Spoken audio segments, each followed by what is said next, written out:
sou o Thiago, você tá no Música Curiosa e eu acho que todo mundo já ouviu falar na teoria da conspiração que diz que o Michael Jackson não morreu, né? Porém, você conhece a teoria, que é mais conhecida lá na gringa mesmo, de que após ali a sua morte, né, a sua falsa morte, o rei do pop teria assumido uma série de identidades, usando máscaras aí e tudo mais, mas que oficialmente, inclusive aparecendo na TV e dando entrevista, ele estaria se passando por Dave, um rapaz que quando era criança teve seu corpo queimado e que inclusive lá na época foi ajudado pelo próprio Michael Jackson, com as pessoas apontando semelhanças físicas e até na voz dele. Caso não conheça a história, queira saber um pouquinho mais sobre ela e é claro, também tudo que mostra que tudo isso é meio furado, fica aí que eu já conto.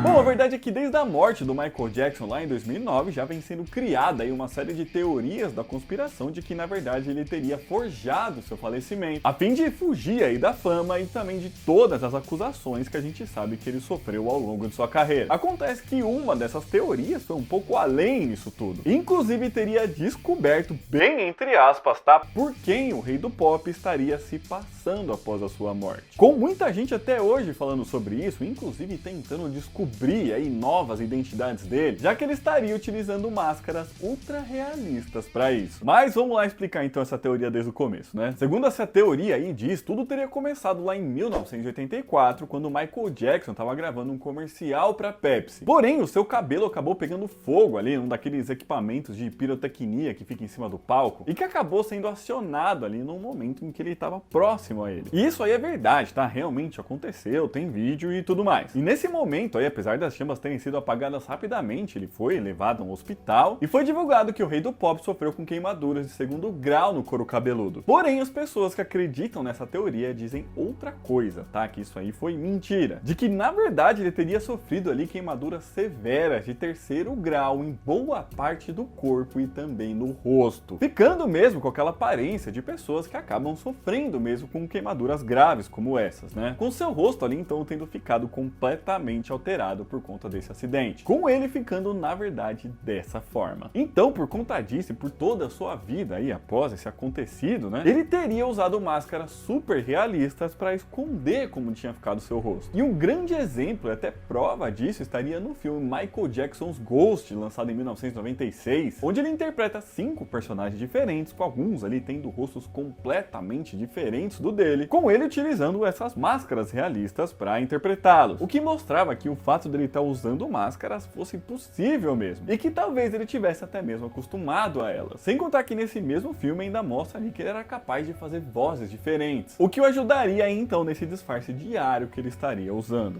He's a weirdo. There's no place in this town for weirdos. Isso porque, ainda segundo a teoria, também ele não usava ali só máscaras de Michael Jackson, mas também com outros rostos para ele poder sair nas ruas, aí em lugares públicos sem ninguém o reconhecer. E assim também seria necessário mudar a própria voz. E uma outra coisa que também ajudou tudo isso foi uma entrevista dada pelo cantor Akon, com ele dizendo aí que certa vez encontrou alguém que ele não conhecia, mas que quando a pessoa falou tinha a voz do Michael Jackson. He has his disguise on, you know. So I starts laughing.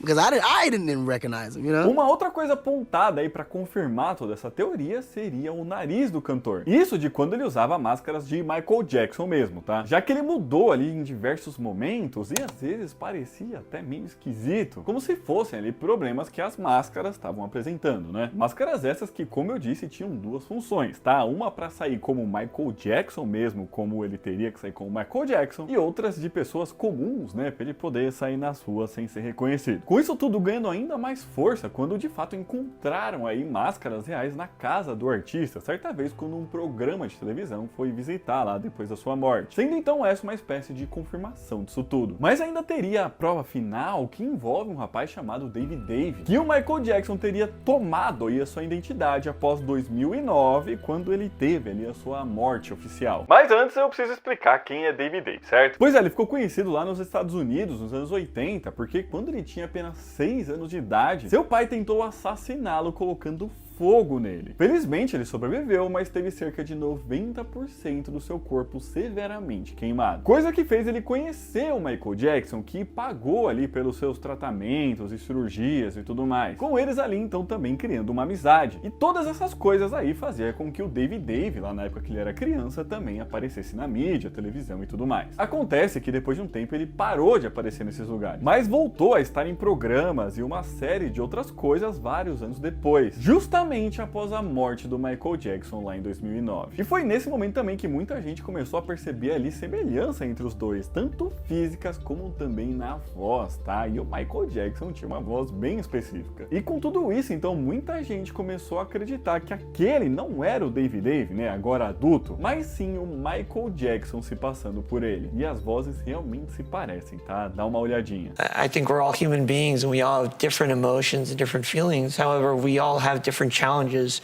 and different things to deal with. Last few weeks, a large amount of ugly, malicious information has been released into the media about me. Com isso, então, muita gente passou a deduzir ali que o Dave original teria morrido ou estaria vivendo ali a sua vida normalmente, para que então o Michael Jackson pudesse tomar sua identidade. E aí, o que você acha? Essas coisas te convenceram? As vozes são realmente parecidas. Mas agora então chegou a hora da gente falar exatamente tudo que mostra o contrário disso aí que eu falei. Isso porque a maior parte aí dessas evidências a gente consegue mostrar que são falsas, tá? Mas pessoal, rapidinho chegar nessa parte da história, se você estiver gostando desse vídeo, já deixa seu joinha aqui embaixo, que ajuda muito, gente. Se inscreve no canal, porque toda semana a gente lança mais vídeo assim. E se você quiser e puder, já a gente um pouquinho mais, é só clicar aqui embaixo no botão de seja membro, beleza? Bom, então agora vamos mostrar tudo que vai contra essa teoria da conspiração aí. E eu acho que a gente pode começar pelo principal, e o que teoricamente é o começo de toda essa história, que é lá o acidente que o Michael Jackson teve no comercial da Pepsi. E isso sim, de fato aconteceu, e como eu disse, tem vídeos e tudo mais. Porém, a parte aí que ele teria queimado o corpo e o rosto já é bem mais fácil de desmentir. Ele realmente se queimou bastante, mas somente aqui na região do couro cabeludo, o que fez aí com que ele até utilizasse perucas ao longo dos anos. Mas máscaras por conta disso já é bem mais difícil que tenha acontecido. Até porque tem várias fotos dele feitas logo após o acidente. Com ele ainda lá no hospital, tirando foto com enfermeiras e tudo mais, somente ali com a cabeça enfaixada. E claramente o rosto estava intacto, tá? Era o mesmo rosto que ele tinha antes disso. Então eu acho que só isso já seria suficiente para mostrar que a história é falsa, né? Mas vamos continuar. Enfim, mas vamos falar agora um pouco daquela entrevista do Akon lá, que ele teria encontrado o Michael Jackson de máscara. De fato, essa entrevista existe e ele realmente falou de ter encontrado o Michael Jackson disfarçado, mas em nenhum momento ele fala de máscara, tá? Na verdade, quando você pega a entrevista inteira, você percebe que ele tava até meio zoando o Michael Jackson, falando o quão ruim ele era em se disfarçar, que ele somente usava um capuz ou algo do tipo, dizendo até que era bizarro que ninguém o reconhecia daquela forma. Ou seja, nada a ver com a história, né? Quanto àquele negócio lá do nariz dele tá mudando ou parecer estranho, que seriam problemas ou máscaras diferentes, também a gente consegue explicar, tá? Quando a gente pega aí fotos do Michael Jackson ao longo dos anos, realmente tem uma série de alterações no nariz dele, né? Isso aí era claro. Porém, isso aí começou lá em 1979, quando ele quebrou o nariz durante um ensaio ali para suas apresentações. Nesse momento aí ele já fez uma cirurgia plástica no nariz e com o passar dos anos ele fez mais um monte, né? Uma série de outras. Com algumas delas sendo mal feitas mesmo, e por isso em diversos momentos o nariz dele parecia meio esquisito. Enfim, cirurgias plásticas são muito comuns há muito tempo, principalmente nesse meio de celebridade, né? A gente lembra ali no final como ficou o rosto inteiro do Michael Jackson, era totalmente diferente de como ele era antes. Então eu acho que a gente pode descartar que esse negócio do nariz aí significava que ele estava usando máscara, certo? Mas enfim, ainda tem aquela história lá de que encontraram uma série de máscaras realistas na casa dele depois da sua morte. E de fato encontraram, tá? E ele realmente usou elas. Porém, se tratavam lá das máscaras que ele usou naquele filme lá do Michael Jackson's Ghost. Com algumas, inclusive, sendo o molde ali do próprio rosto dele mesmo. Isso porque tem umas cenas ali no filme onde ele fica puxando e esticando a cara de um jeito que não é possível fazer, tá? E por isso que foi necessário utilizar essa máscara aí. Mas não eram máscaras aí somente desse filme, tá? Já que em outros ele também utilizou desses artifícios. Um deles é o próprio clipe do Thriller, né? Onde ele vira um lobisomem. Ainda tem o filme The Wiz, que ele interpretou um espantalho. E também, por último, do filme Moonwalker, onde ele se transforma ali num robô. E por isso, algumas das máscaras que encontraram na casa dele eram até meio bizarras mesmo. E por último, agora vamos falar do próprio Dave, né? Que é uma parte importante nessa história, já que o Michael Jackson estaria se passando por ele. Bom, primeiro é que, como eu disse, a gente já mostrou que o artista não sofreu com queimaduras no rosto, mas o Dave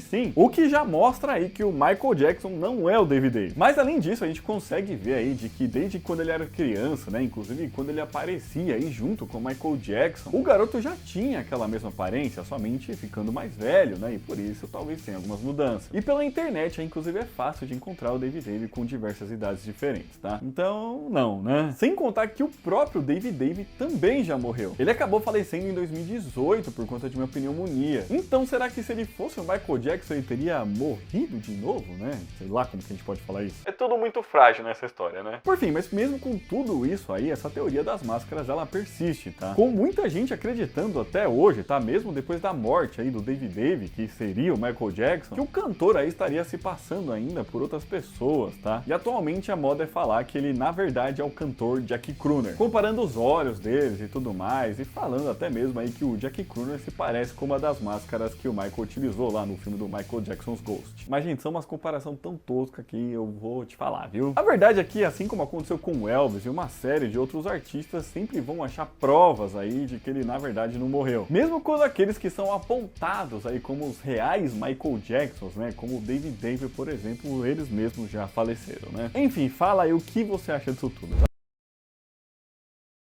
Fala galera, eu sou o Thiago, você tá na Música Curiosa e você conhece aí a absurda história, né, uma teoria da conspiração na verdade, que ficou bastante famosa ali por 2010, né, sendo divulgada por grandes sites, inclusive aqui no Brasil, de que a Lady Gaga, quando ainda não era famosa, teria matado uma outra cantora iniciante, que inclusive ela fez uma série de parcerias, chamada Lina Morgana, isso por conta de um pacto que ela teria feito com o diabo pra ficar famosa. Com essa teoria tendo se iniciado por conta de uma coisa que a própria mãe da Lina Morgana falou em entrevista, de que a Lady Gaga teria roubado a identidade de sua filha. Caso não conheça a história, queira saber um pouquinho mais sobre ela, e é claro, né, tudo que também fala contra tudo isso, fica aí que eu já conto.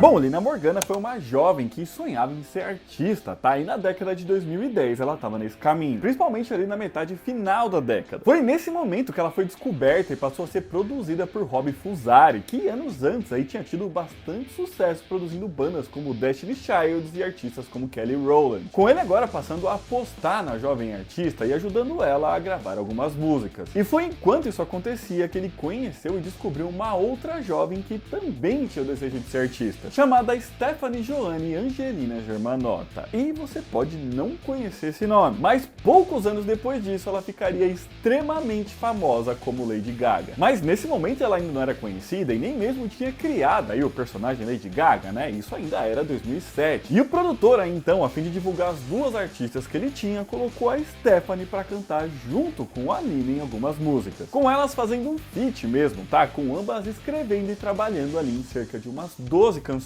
Porém, elas nunca foram lançadas, tá? Algumas delas nem mesmo nunca foram ouvidas fora do estúdio, mas outras vazaram, tá? E podem ser encontradas aí pela internet. E exemplos disso são as músicas Wonderland e Spin You Around.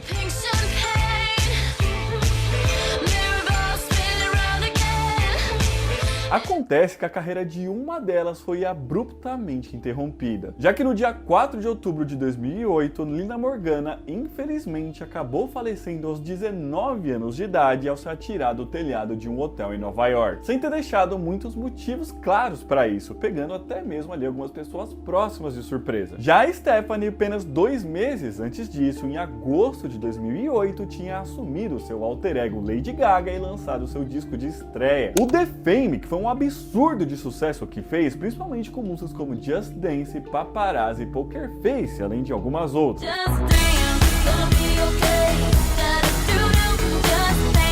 Fazendo o disco ser indicado a 6 Grammys e ganhando um deles. E até aqui essa história é real, tá? Não tem nada de teoria da conspiração, tudo isso aconteceu. Mas a partir daqui as coisas começam a ficar bem mais esquisitas em tudo que eu vou contar. Isso porque foi em 2010, então cerca aí de uns 2 anos depois disso, que a mãe da Lina Morgana apareceu dando uma entrevista ao tabloide New York Post, dizendo coisas que foram reproduzidas em jornais e sites pelo mundo inteiro, fazendo assim surgir uma grande teoria da conspiração na época. Então vamos lá entender o que ela ela falou? Foi no dia 9 de setembro de 2010 que foi publicada aí uma matéria no jornal, onde Iana Morgana, né, que era a mãe aí da artista que morreu em 2008, conta que a sua filha, a Lina Morgana, tinha sido parceira da Stefani Germanotta antes dela virar Lady Gaga. Dizendo aí que agora a famosíssima Stefani era uma estrela e deveria pagar uma dívida que ela tinha com sua filha, já que ela teria roubado a identidade da Lina, e foi a mãe da Lina que falou isso. Ela começou dizendo ali que a Lina era uma jovem cantora, né, filha de imigrantes russos e de mãe solteira, coisa que fez ela sofrer ali meio que bullying a vida inteira, além dela também morar num bairro mais afastado em Manhattan. Isso enquanto a Stefani aí morava no badalado bairro de Upper West Side, era filha de pais ricos e tinha tido ali uma vida bem mais fácil. Porém que quando ela assumiu aí a identidade de Lady Gaga, tudo isso mudou, já que ela teria assumido junto a isso os aspectos mais sombrios da personalidade de Lina. Com a Iana falando aí que tudo que a Lady Gaga falava, como por exemplo ela ter tido aí uma vida trágica e sombria, na verdade vinha da Lina, uma vez que em sua vida ali ela sempre teve tudo o que quis, mas que a sua filha sim sempre teve uma vida muito difícil. Na entrevista ela ainda conta ali que o produtor Rob Fusari apresentou as duas porque queria que a ainda não famosa Stefani, né, escrevesse músicas daquele que seria o primeiro disco da Lina, com as duas então ali até mesmo gravando cerca de uma dúzia de canções, que nunca foram lançadas comercialmente, como eu disse aí anteriormente, né? Com a Lina também, inclusive, tendo ensinado muito sobre música pra Stefani. Isso tudo são palavras da mãe dela, tá? Tudo que eu falei até agora. E ela continuou dizendo que naquele momento ali, né, em que sua filha começava a sua carreira, o estilo de se vestir, técnica de performance e produção de palco eram muito parecidas com aquelas que a Lady Gaga usava agora. Dizendo ainda que antes disso tudo, a Stefani tinha um estilo muito diferente disso, com ela simplesmente tendo mudado do dia pra noite. Com a Iana chegando até mesmo a mostrar ali uma série de imagens e vídeos com a Iana com roupas como biquíni, salto altos, lingeries, perucas, entre outras coisas que seriam ali o estilo que foi roubado pela Lady Gaga. Inclusive das poses em si, além da extravagância e excentricidade. E essas mesmas fotos e vídeos, tá, foram até parar em um site que a Iana fez, mas que hoje em dia já não tá mais no ar. Mas ainda assim a gente consegue encontrar as fotos pela internet. Com a mãe então dizendo ali que não queria processar a estrela pop nem nada, mas que queria que ela deixasse o espírito dela livre, já que a Lady Gaga estaria segurando a alma de Lina. E foi então ouvindo tudo isso que muita gente começou a deduzir uma série de coisas, né? Mas pessoal, pra gente chegar nessa parte da história, se você estiver gostando desse vídeo, já deixa o seu joinha aqui embaixo, que ajuda muito a gente. Se inscreve no canal, porque toda semana a gente lança mais vídeo assim. E se você quiser e puder ajudar a gente um pouquinho mais, é só clicar aqui embaixo no botão de Seja Membro, beleza? Bom, e agora você já deve imaginar aí que algumas coisas que foram ditas ali pela mãe da Lina Morgana, né? Principalmente as partes em que ela fala que a Lady Gaga teria roubado o estilo da filha, e a de que a cantora estaria prendendo a alma da Lina, fez as pessoas por aí criarem muitas histórias, né? E as mais divulgadas foram basicamente duas, tá? E pra falar a verdade, nem tem tanto assim pra falar sobre elas. Mas eu vou explicar aqui. Uma delas é que a Lady Gaga teria matado a Lina pra pegar o seu lugar. Uma vez que a Lina começou ali a carreira antes dela, então estaria ali um pouco mais avançada nesse sentido. Então seria meio que por conta ali de uma rivalidade profissional entre as duas. Tipo como se de fato ela tivesse roubado ali a identidade dela. E pra essa teoria aí, a galera que acreditava nisso nem apresentava muita coisa que comprovasse muito essa história, tá? Era mais o fato ali da Lina nunca ter demonstrado a intenção de tirar a própria vida, ou ter deixado alguma carta escrita ou qualquer coisa do tipo. Mas se a gente pensar bem, isso não era exatamente verdade, né? Já que a própria mãe dela lá na entrevista disse que ela sempre teve uma vida mais difícil. Outra coisa que também apresentavam eram algumas cenas de clipes da própria Lady Gaga. Como por exemplo no de Paparazzi, né? Quando um homem atira ela ali de uma sacada, como se ela estivesse mostrando como ela mesma matou a Lina, na verdade. Ou seja, nada demais mesmo em tudo isso. E a outra teoria, que é mais bizarra ainda, é meio que uma evolução disso, que dizia aí novamente que a Lady Gaga matou a Lina Morgana como parte de um ritual para firmar um pacto com o demônio para poder ficar famosa. E por isso que ela também teria meio que pego a identidade dela, entendeu? Eu não sei qual a ligação, mas enfim. E aí nesse caso, a prova seria mesmo lá a fala da mãe, né, onde ela dizia que a Lady Gaga estava prendendo a alma da filha. O problema é que a Lady Gaga também não ajudou muito com essa história, tá? Isso porque ela já foi questionada sobre essas coisas, dizendo apenas apenas que sentia muito pela morte da garota, mas que elas mal se conheciam, meio que dando a entender que, portanto, ela não teria muito como ter roubado o estilo dela. O que de fato é esquisito, né, já que é sabido aí que as duas tinham trabalhado juntas em algumas músicas. Mas enfim, eu acho que agora chegou na hora da gente falar mais contra essas teorias. Vamos começar aqui assim, né, teve uma investigação em cima da morte da Lina Morgana, e nunca foi sequer cogitada a possibilidade dela ter sido assassinada, tá? Tipo, não tinha nenhum indício de que isso poderia ter acontecido. Então eu acho que a gente já até poderia ter parado por aqui, mas vamos continuar. Outra coisa que enfraquece um pouco isso é que, apesar de fato aí, né, a Lina não ter deixado nada aí escrito, né, falando sobre o ato que ela cometeu, algumas músicas dela, como a My Angel, por exemplo, já tinha ali uma letra bem mais depressiva, o que poderia ser um sinal, né?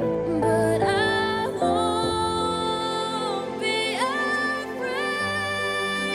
E assim, no momento em que ela morreu, a Lady Gaga tinha acabado de lançar o seu primeiro disco. Tipo, apesar dela estar estourada ali naquele momento, qual seria o motivo para as autoridades querer esconder esse fato? Nem no sentido aí dela ter poder ou qualquer coisa do tipo, caberia muito aqui, né? Além do que, como eu disse aí, a morte da Lina aconteceu 2 meses depois do lançamento do disco de estreia da Lady Gaga. Ou seja, nem essa história aí dela ter matado a outra para ficar famosa faz sentido algum, né? Ela já estava ficando famosa. Sem contar que em praticamente toda a carreira da Lady Gaga, ela sempre foi associada ao diabo, ao satanismo e todas essas coisas. E isso muito por conta aí justamente do estilo que ela tinha, que seria o que ela teria roubado da Lina. Então será que isso faria sentido? Tipo, o estilo dela é satanista, mas esse estilo foi roubado justamente porque ela fez um pacto com o diabo? Bem mais ou menos isso aí, né? E só pra exemplificar, tá? Esse envolvimento dela aí, bem entre aspas, né? Com o diabo, já foi acusada em uma série de outras situações que nem tinha nada a ver com essa história. Muito por conta da forma como ela se veste, né? Com o visual mais ousado, assim como também por conta de músicas como Judas, Paparazzi e Alejandro, que foram vistas de alguma forma como mensagens satânicas subliminares. Isso tanto as letras como os clipes em si, tá? Que foram vistas aí por algumas pessoas como armas infernais para controlar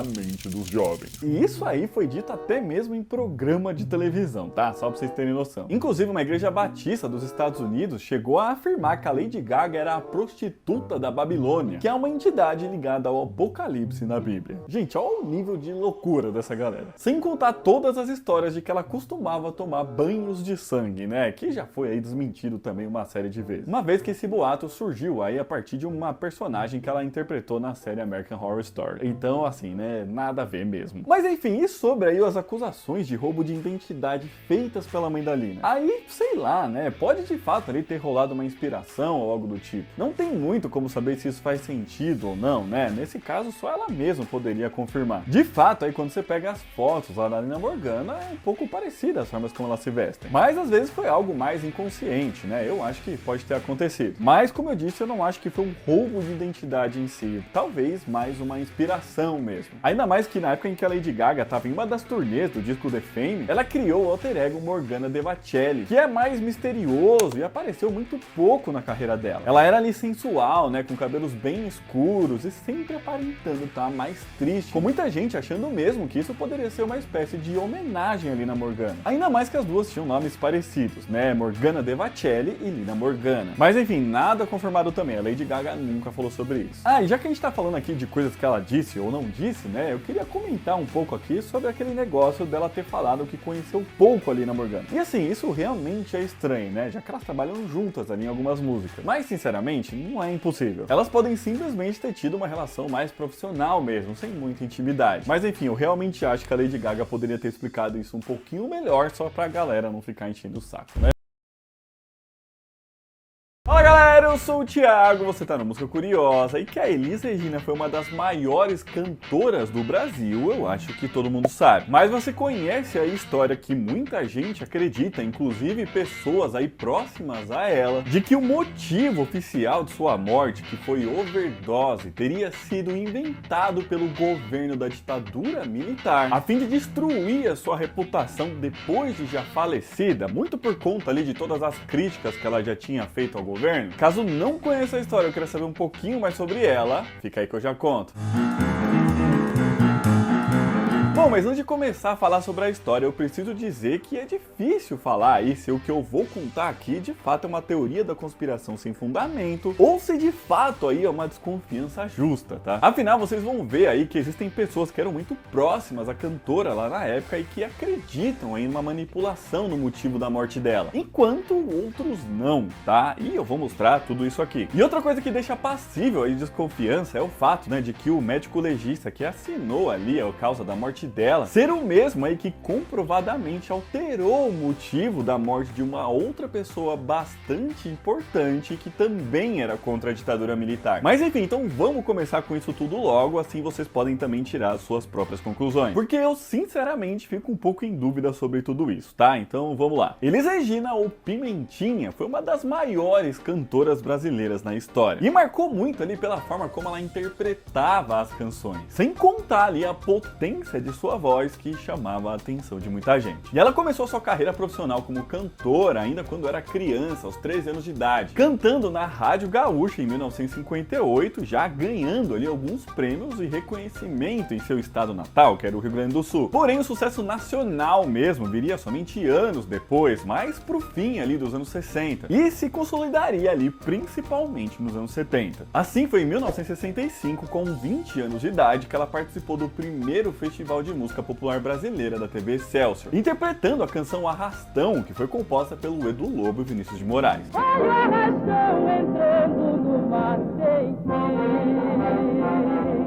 E ganhou essa edição como melhor intérprete, e seria meio que a partir daí que a sua carreira decolaria, com ela se tornando a artista recordista de vendas da gravadora Philips a partir desse momento, e assim até mesmo tentando estender aí a sua carreira para outros países. E quando chegou nos anos 70, ela tentou aprimorar ali cada vez mais a sua técnica e o domínio vocal, com ela lançando aí uma série de discos e músicas nesse período que fizeram bastante sucesso, tanto aí que a maior parte dos registros aí impressionantes, né, que a gente tem dela cantando muito são dessa época aí. É nessa década aí também, por exemplo, que ela lança o disco Elise Tom, lá em 1974, considerado aí por muitos como o melhor disco da história da MPB. Em 76 ainda tem o álbum Falso Brilhante, que também foi um sucesso gigantesco. É nele que tá Como Nossos Pais, né, e uma série de outras músicas também. Minha dor é perceber que apesar de termos feito tudo...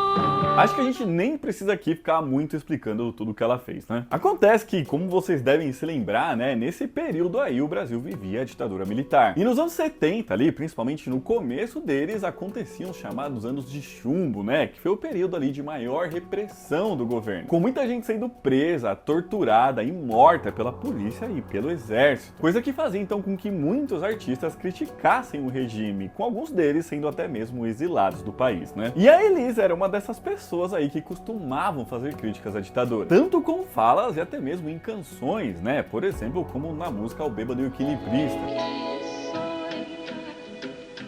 Com a volta do irmão do enfio.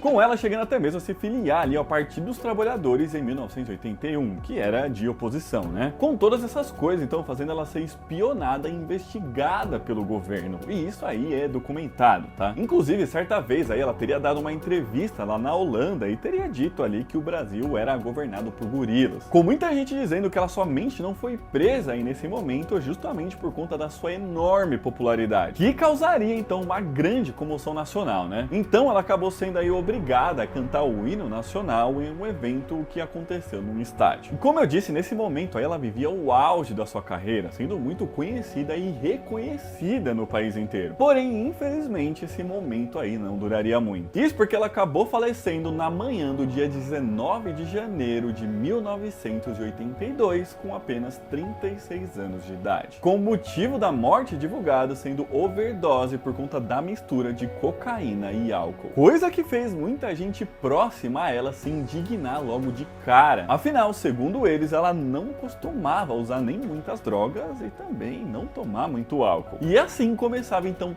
toda essa desconfiança que a gente vai começar a abordar a partir de agora. Mas pessoal, rapidinho chegar nessa parte da história, se você estiver gostando desse vídeo, já deixa seu joinha aqui embaixo, que ajuda muito a gente. Se inscreve no canal, porque toda semana a gente lança mais vídeo assim. E se você quiser e puder ajudar a gente um pouquinho mais, é só clicar aqui embaixo no botão do Seja Membro, beleza? Bom, mas contando rapidamente aqui sobre como aconteceu a morte dela, né? Foi no dia anterior que Elise e o seu namorado, né, o advogado Samuel McDowell, receberam alguns amigos ali no apartamento dela em São Paulo. Com os convidados indo embora ali por volta das 21 horas e Samuel ficando ali mais um tempo, por algumas horas antes de ir para sua casa. E até aí parecia estar tudo bem. Porém, quando chegou na manhã do dia seguinte, Elise e Samuel se falaram pelo telefone. Porém, depois de um tempo ali, ele começou a notar que ela estava falando com uma voz meio mole, isso antes de apenas balbuciar algumas palavras e ficar em silêncio. Vendo então que a Elise poderia ter passado mal, né, o Samuel correu até a casa dela e a encontrou ali caída no chão, desmaiada. Ele então chamou uma ambulância que não chegava para logo em seguida então chamar um táxi e assim a levar para o hospital. Porém, por conta aí dessa demora, segundo a própria médica que a atendeu, Elise chegou aos seus cuidados tarde demais. E assim então morreu uma das maiores cantoras brasileiras. Renascer da própria força, própria luz e fé.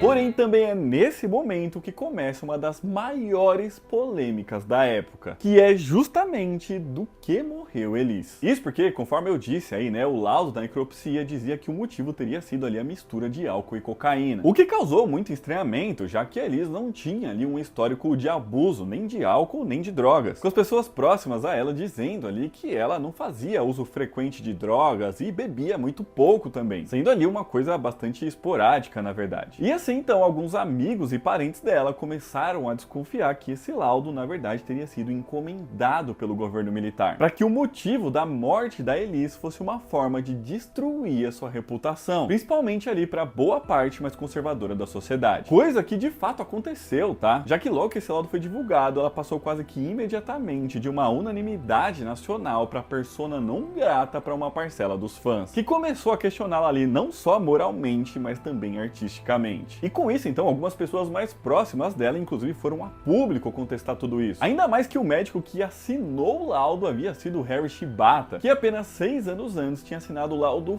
falso do motivo da morte do jornalista Vladimir Herzog, que dizia que ele tinha tirado a própria vida quando, na verdade, ele foi assassinado por militares na prisão. É uma história bem famosa, né? Então, o médico já tinha aí esse histórico de ter falsificado laudos para o governo. E uma dessas pessoas que falaram sobre isso foi o produtor Nelson Motta, que era muito amigo da Elise, e certa vez em uma entrevista ele disse o seguinte: se a mistura de álcool e cocaína matasse 80% dos artistas da MPB estariam mortos. Por isso digo que não foi um acidente. Alguma coisa que só Deus sabe deu errado ali. Um pouco discordando aí, então, desse ter sido o motivo da morte dela, né? Até mesmo o apresentador Leão Lobo, né, que na época também era bastante próximo a ela, foi mais um que falou sobre isso, e agora bem mais recentemente, tá? Dizendo que não aceita muito bem esse motivo pra morte da cantora não, já que eles eram amigos ali de frequentar o camarim e sair pra jantar, e que certa vez aí, em um desses jantares ofereceram cerveja pra ela e ela recusou, com eles dizendo ali que ficaria péssima se tomasse cerveja, então ela acabou trocando aí por um suco, refrigerante ou qualquer outra coisa, e que portanto aí esse motivo aí que foi dado como oficial, né, pra morte dela o deixava perplexo e que até hoje o intriga, dizendo que não entendia como apenas 1 ano e meio depois disso uma pessoa que não bebia morre como uma alcoólatra e drogada. E assim como eles aí, outras pessoas também já fizeram esses questionamentos. Porém, é necessário dizer também que outras pessoas realmente confirmam que ela poderia estar usando cocaína. O próprio Nelson Motta aí, ainda discordando que ela teria morrido de overdose, mas de certa forma também confirmando que ela fazia uso da substância, certa vez disse o seguinte: Elis não foi uma drogada que teve uma overdose, isso não existe, eu a conheci. Elis bebia um pouco, fumou uns baseados no começo dos anos 70, besteirinha. Me surpreendi quando alguém me disse que ela havia embarcado no pó. Elis morreu por acidente, a sua causa mortis foi uma parada cardíaca. E até mesmo a atriz Lucinha Lins, que era bastante amiga da Elis, também falou sobre isso bastante recentemente, agora num podcast, dizendo que a cantora morreu por ingenuidade, falando que ela não tinha nada a ver com drogas, mas que por ignorância e curiosidade acabou gostando dos efeitos da cocaína, achando ali muito engraçada a sensação que ela dava. E que como ela não tinha esse hábito de usar drogas, ela acabou acabou passando do limite e assim morrendo por ingenuidade. Ela ainda continuou falando aí, contando até um pouco mais sobre quando o laudo foi divulgado e teve esse levante dos artistas, né, contra o motivo da morte. E disse que as pessoas saíram ali em defesa da Elise e começaram até mesmo a exigir uma retratação. Até que as pessoas que estavam mais próximas da cantora naquele momento pediram para as pessoas pararem de pedir isso e de falar sobre isso, pois essa história da overdose poderia ser verdade. Com a Lucinha Lins então encerrando o assunto dizendo: Elise morreu de overdose. Outro que vai a favor também dessa ideia é o escritor Júlio Maria, autor da biografia Elise Nada Será Como Antes, que diz que o que realmente a matou foi a mistura aí de cocaína com cinzano, e que a bebida então teria potencializado o efeito da droga e que isso teria causado uma parada cardíaca. E como essas, também tem uma série de outras pessoas que eram próximas a Elise que também acreditam que a morte dela possa ter acontecido de fato por overdose, enquanto outros aí também vão aí mais na hipótese da tentativa de destruir a reputação dela. Eu fiz o que eu pude. Se desagradei alguém, lamento, mas é fruto da minha observação. Pode ser que eu esteja vendo o mundo por um prisma errado, aí me desculpem de novo, mas é o que eu acho. E como eu disse aí, eu sinceramente não sei se a gente pode chamar toda essa história aí de teoria da conspiração, porque realmente eu acho que é uma possibilidade visto aí o histórico, né, do governo militar. Mas ao mesmo tempo tem pessoas próximas a ela e que confirmam que ela de fato pode ter morrido de overdose. Então eu sinceramente não sei mesmo e eu acho que essa história nunca vai ser confirmada de fato, tá? O oficial é que ela morreu de overdose mesmo. Mas e vocês, o que vocês acham? Deixa aqui pra gente.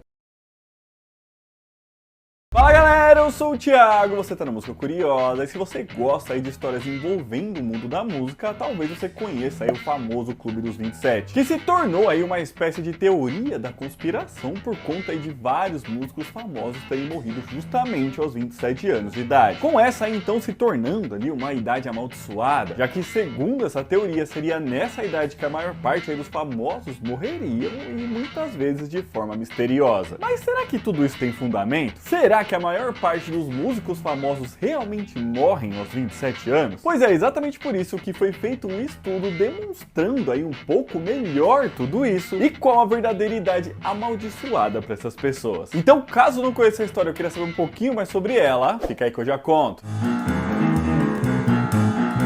Bom, o chamado Clube dos 27 acabou ficando mais conhecido e foi mais debatido principalmente a partir da morte de Kurt Cobain, o vocalista do Nirvana, lá em 94, que morreu justamente aos 27 anos de idade.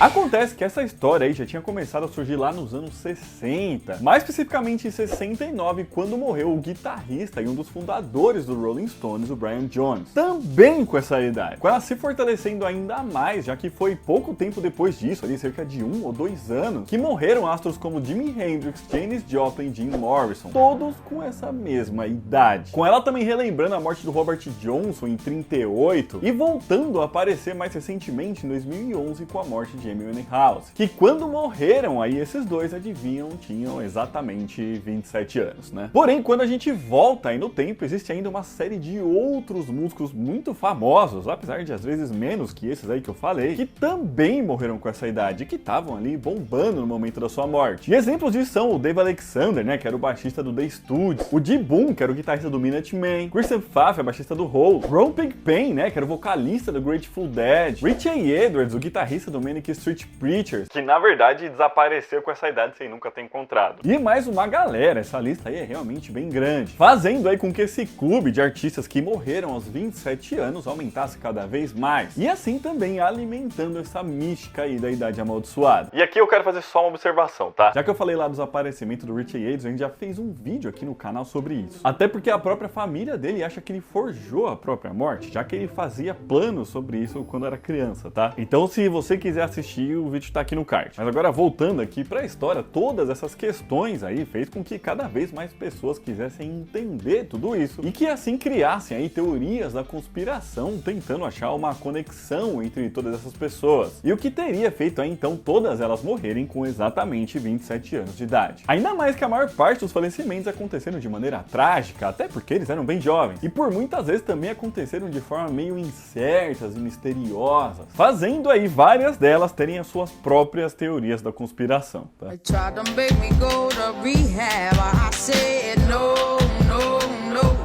com muitas dessas mortes aí acontecendo por conta de overdoses, acidentes ou até mesmo o extermínio da própria vida. Com algumas pessoas acreditando que isso teria acontecido porque elas venderam ali a sua alma pro diabo, buscando ali por fama e dinheiro. Contratado aí sendo então que o capeta viria buscar a alma deles aí com 27 anos. Outras pessoas ainda envolvem a astrologia, falando aí que se trataria do chamado retorno de Saturno, que acontece aí mais ou menos por volta dessa idade na vida de todo mundo. E outros ainda deixam a cargo da numerologia, já que 27 dividido por 3 dá 9, o que representaria aí o fim de um ciclo. E eu tô aqui só reproduzindo o que eu li sobre o assunto, tá? Eu sinceramente não manjo de nada dessas coisas aí que eu falei. Então se eu estiver falando qualquer coisa errada, podem desconsiderar. Mas o mais importante é que ninguém nunca conseguiu entender e comprovar aí qual seria o motivo para tantas pessoas terem morrido com a mesma idade, sempre ficando mesmo a cargo ali do misticismo e de lendas, como eu tava falando até agora, né? Fazendo aí com que cada vez mais essa história cresça, né? E com que algumas pessoas tenham medo aí de atingir o famoso número dos 27. Mas afinal, a pergunta que fica é, será que isso realmente tem fundamento? Será que a maior parte dos músicos famosos realmente morrem com 27 anos? Pois é, em 2015, uma pesquisadora australiana fez um estudo sobre isso e chegou à conclusão de que, na verdade, essa história toda aí não se passa de um mito mesmo. Sim, muitas pessoas morrem com 27 anos, eu dei vários exemplos, né? Mas esse número tá muito, mas muito longe de ser a idade com que essas pessoas mais morrem. Ela também descobriu que existe de fato aí uma idade mais comum dessas pessoas morrerem e que as famosas mortes aí com 27 anos têm números bem parecidos com mortes aos 25, 26, 28 e por aí vai. Então vamos logo entender esse estudo aí. Mas pessoal, rapidinho chegar nessa parte da história, se você estiver gostando desse vídeo, já deixa o joinha aqui embaixo que ajuda muito a gente. Se inscreve no canal porque toda semana a gente lança mais vídeo assim. E se você quiser e puder ajudar a gente um pouquinho mais, é só clicar aqui embaixo no botão de Seja Membro, beleza? Bom, como eu disse então, foi em 2015 que a professora de Psicologia e Música da Universidade de Sydney, na Austrália, Diana Kenny, divulgou um estudo feito por ela justamente aí sobre as idades mais comuns de músicos famosos morrerem. E ela fez isso aí bem baseada aí nessa lenda dos clubes dos 27, tá? Foi isso que motivou ela a fazer esse estudo. Então, para isso, ela pegou aí o número de músicos famosos que morreram ali entre as décadas de 1950 e 2010. Portanto, aí 6 décadas, né? O que pega aí também quase todos os músicos que estão aí no famoso clube dos 27. E com isso ela chegou a conclusões bem interessantes e que vão bastante contra aí toda essa teoria de que os 27 anos seriam uma idade amaldiçoada. Nesse estudo ela viu que apenas 1,3% das mortes consideradas aconteceram com pessoas nessa idade. Muito parecido com os 1,2% dos que morreram com 26 anos e até menos do 1,4% que morreram com 28. Ou seja, não tem nada demais nessa idade nesse sentido. Sendo inclusive um pouco mais comum eles morrerem um ano depois, né? Então por que será que não existe o Clube dos 28? Com ela também chegando à conclusão de que se existe uma idade amaldiçoada para músicos famosos, essa idade é de 56 anos. Já que essa, na verdade, é a idade mais comum deles morrerem. O que também é jovem, né? Convenhamos. Com ela, então, verificando que 2,3% aí das mortes estudadas foram de músicos com essa idade. Número que, inclusive, ficou bem próximo dos que morrem com 57, tá? Sendo essa aí uma faixa de alerta para eles. Provavelmente porque nessa idade aí o abuso de álcool e drogas que normalmente eles fazem ali na juventude cobra mais do corpo, né? A verdade aqui, vendo esse gráfico aqui feito por ela e que a gente tá colocando na tela agora, se a gente pega a partir dos 30 anos ali, praticamente todas as idades têm um número maior de morte do que os famosos 27 anos. Fazendo aí, portanto, com que toda essa mística aí em volta desse número não tenha sentido nenhum, né? E para complementar esse, ainda existe um outro estudo sobre esse mesmo tema, que foram feitos por 2 jornalistas britânicos e que confirma aí toda essa mesma história. Nesse caso aí, eles pegaram ali uma amostragem de um pouco mais de 1000 músicos e que tiveram um disco em número 1 nas paradas do Reino Unido. Isso entre os anos de 56 e 2007, que é um período parecido aí com o estudo anterior, né? E viram aí que dentro desses números, apenas cerca de 1,5% das mortes aconteceram com 27 anos, que é um número muito parecido com as mortes que aconteceram com 25 ou 32 anos, por exemplo. E que, portanto, não teve nenhum pico de morte nessa idade aí, né? Então, desmistificando ainda mais tudo isso. Porém, eles não param por aí, ainda levantam ali as hipóteses do que poderia ter feito aí o tal Clube dos 27 ter ficado tão grande. Segundo eles, essa ideia aí foi colocada no imaginário das pessoas por conta de uma série de livros que foram lançados sobre o assunto. Como, por exemplo, o 27, a History of 27 Club, escrito por Howard Soanes, o The Curse of 27, escrito pela Sarah Milne, ou então o The 27 Club, Why Age 27 is Important, lançado pelo Michael Owen. Com esse último eles considerando também bastante fantasioso, e mais uma série de outros livros.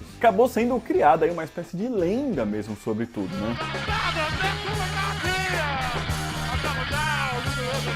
Sem contar que alguns dos músicos aí que faria parte desse clube são justamente aqueles que eu falei no começo do vídeo. Jimi Hendrix, Jim Morrison, Janis Joplin, Kurt Cobain e vários outros, que eram muito conhecidos e tiveram aí qualidades musicais excepcionais e contribuíram aí com inovações, até revoluções dentro dos gêneros que eles faziam parte. E assim, então, a morte deles acabou marcando mais aí do que de outros, né? Afinal, o Jimi Hendrix é considerado aí por muitos como o melhor guitarrista da história. A Janis Joplin foi coroada como a rainha do rock. Brian Jones fundou o Rolling Stones, né, uma das maiores bandas aí de todos os tempos, e por aí vai. Com eles ficando marcado na história para sempre, então ajudando também a todas essas lendas crescerem cada vez mais. E depois até mesmo sendo ressurgida, né, como por exemplo com a morte da Amy Winehouse. No final, a verdade é que as pessoas adoram aí criar mitos e teorias da conspiração, ainda mais envolvendo figuras lendárias aí, como essas todas que eu falei, né?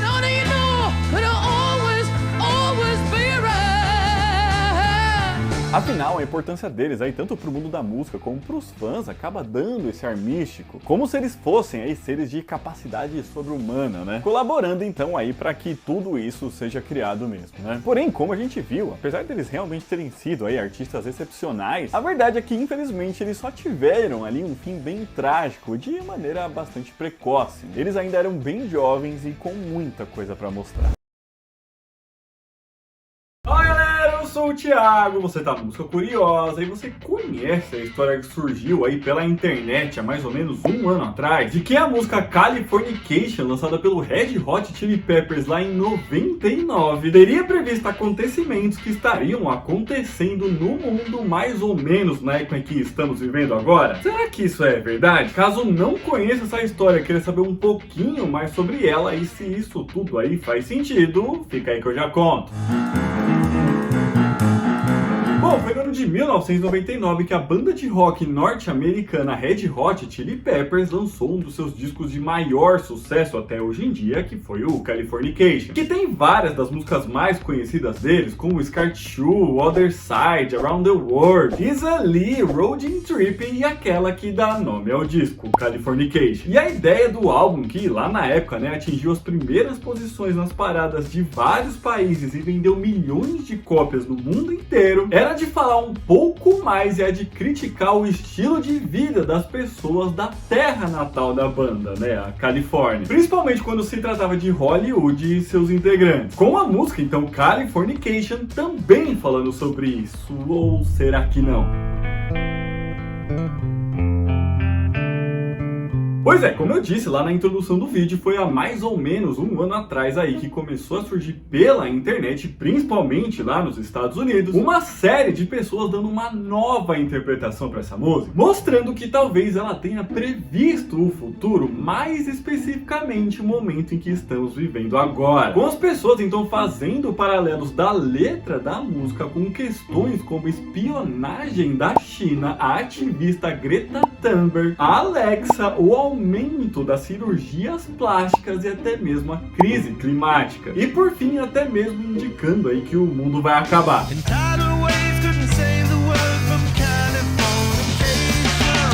Isso considerando partes da letra aí praticamente como um todo. Tanto que logo no começo, a primeira frase dita na música, traduzindo para o português, é: espiões psíquicos da China tentam roubar a alegria da sua mente. Com as pessoas associando isso a notícias aí de jornais norte-americanos lá de 2020, que diziam que a China teria espionado dados dos Estados Unidos e de seus cidadãos em maior quantidade do que todos os outros países juntos.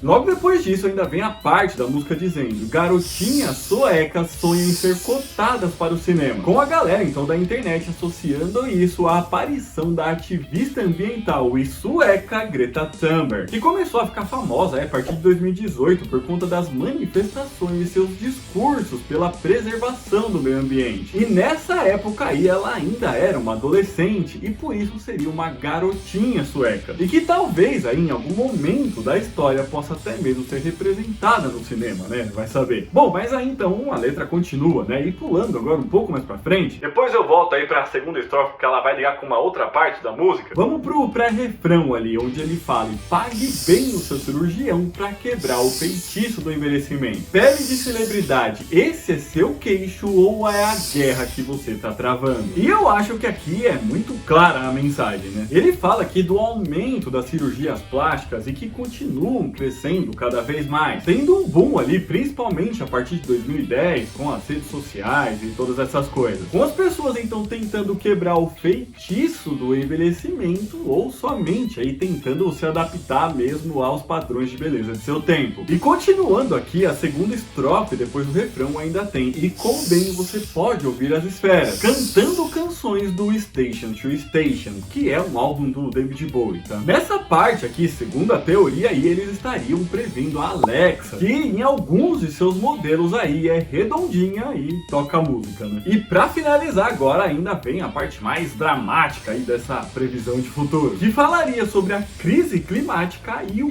fim do mundo, provavelmente por conta disso mesmo. E agora sim a gente volta lá para aquela segunda estrofe da música que eu tinha pulado anteriormente, já que nesse momento ele fala: é o limite do mundo e de toda a civilização ocidental. O sol pode nascer no Oriente, pelo menos ele se põe em seu destino final. Ou seja, aqui ele estaria falando aí sobre como estamos acabando com o mundo por conta de todas as mudanças climáticas e sobre como em algum momento o sol vai apenas se pôr em seu destino final. Mas essa parte do fim do mundo aí não para por aí, já que um pouco mais pra frente da letra ele ainda fala: e Alderaan não está tão longe. E somente por isso, caso você não conheça a história de Star Wars, talvez você não ache que seja nada demais. Mas quando você sabe o que é Alderaan, aí a história já é outra. Isso porque se trata de um planeta fictício de Star Wars que é habitado ali principalmente por seres humanoides, mas que foi utilizado como cobaia ali para uma arma mortal que simplesmente explode o planeta. Ou seja, segundo essa teoria aí, ele estaria fazendo uma relação entre Alderaan e a Terra, como se ele estivesse dizendo ali que o futuro do nosso planeta não está tão longe de ser como o de Alderaan. E além dessas aí, a teoria ainda traz mais uma ou duas outras coisas, mas que acabam sendo bem específicas ali de uma única frase e na verdade não tem tanta importância assim, já que deixam um sentido bem aberto. Então fiquem tranquilos que as coisas que eu falei aqui são as mais importantes mesmo, tá? Mas será que realmente essa letra é profética? Será que os integrantes do Red Hot Chili Peppers escreveram ela para falar de um futuro ali de quase 25 anos na frente? A verdade é que não, né? Com eles falando da realidade em que eles viviam naquele momento mesmo. E isso pode ser facilmente mostrado pela própria letra e também pelo conceito do disco como um todo, que eu disse lá no começo do vídeo. Mas pessoal, rapidinho chegar nessa parte da história, se você estiver gostando desse vídeo, já deixa seu joinha aqui embaixo, que ajuda muito a gente. Se inscreve no canal, porque toda semana a gente lança mais vídeo assim. E se você quiser e puder ajudar a gente um pouquinho mais, é só clicar aqui embaixo no botão do Seja Membro, beleza? Bom, apesar de parecer fazer algum sentido aí toda essa história da teoria da conspiração de que Californication teria previsto o mundo que vivemos hoje, na verdade ela faz uma crítica à sociedade que eles viviam lá no final dos anos 90, principalmente quando se fala da sociedade ocidental como um todo, já que essa parte do mundo estaria passando por um processo de californicação, no sentido das pessoas estarem dando mais atenção à aparência e coisas fúteis mesmo, já que é na Califórnia que é onde ficam boa parte das celebridades, principalmente na cidade de Los Angeles, que é onde fica Hollywood.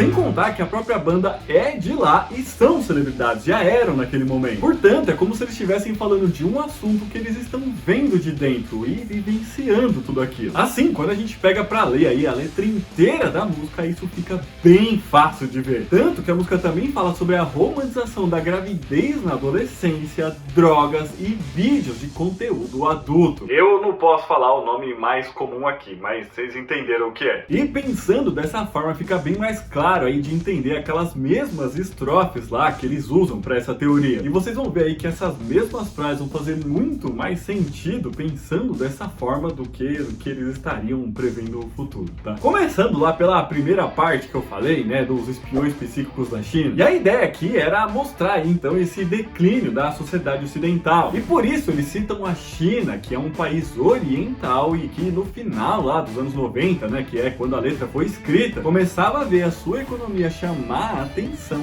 despontar e se desenvolver aí até chegar ao ponto como eles estão hoje em dia. E essa mesma questão a gente consegue ver aí em outra parte da música, mas que na teoria aí eles usam como se estivesse falando sobre o fim do mundo, que é aquela lá do é o limite do mundo e de toda a civilização ocidental. O sol pode nascer no Oriente, mas pelo menos ele se põe em seu destino final. Com eles então reforçando aí essa ideia do declínio da sociedade ocidental, como se de alguma forma eles estivessem dizendo algo como tá tudo muito complicado, mas pelo menos aqui é onde o sol se põe, certo? Agora indo para aquela parte lá onde ele fala da garotinha sueca que foi atribuída aí a Greta Thunberg. A realidade aqui, como vocês devem imaginar, não tem nada a ver com ela. Ela não tinha nem nascido no momento em que essa música foi lançada, tá, gente? Na verdade, nesse trecho aqui, ele tá falando como muita gente aí, desde criança, sonha em ter aí o estilo de vida glamuroso, como é mostrado no cinema, com muitas delas aí se submetendo a qualquer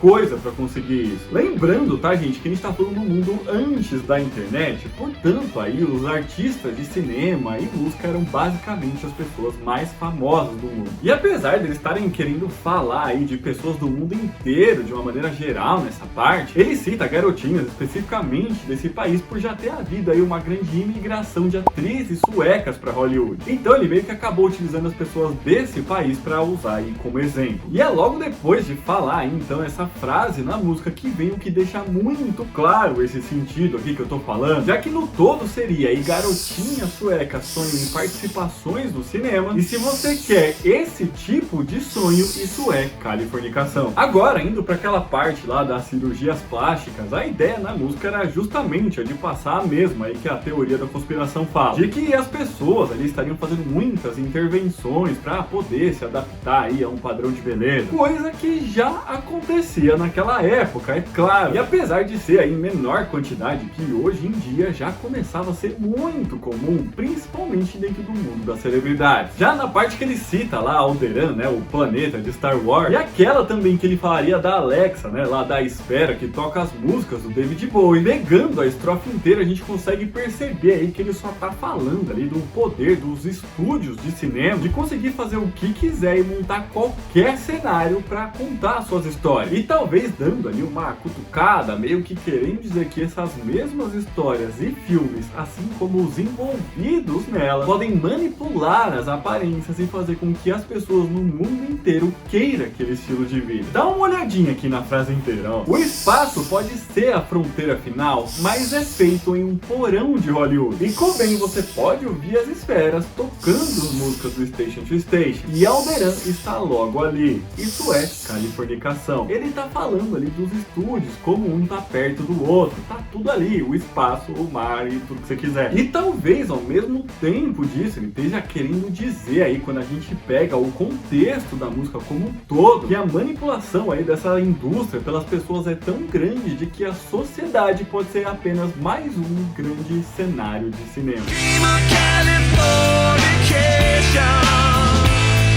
Sem contar que, como eu disse anteriormente, aí há uma série de partes da letra que não são consideradas aí para essa teoria da conspiração e que cada vez mais só vai corroborando aí para a ideia original da música mesmo. Então podem ficar tranquilos que Californication não prevê o futuro, tá bom? Mas então é isso, pessoal, esse vídeo ficando por aqui, espero que vocês tenham gostado, e se gostaram já deixa seu joinha aqui embaixo, comenta aqui pra gente se você conhecia essa teoria e o que você achou dela. Você acha que Californication previu o futuro ou não? Ou o que faz mais sentido pra você é a versão original do disco como um todo, das outras músicas também? Aqui nos deixando outros vídeos pra você assistirem. Um beijo, até a próxima e tchau!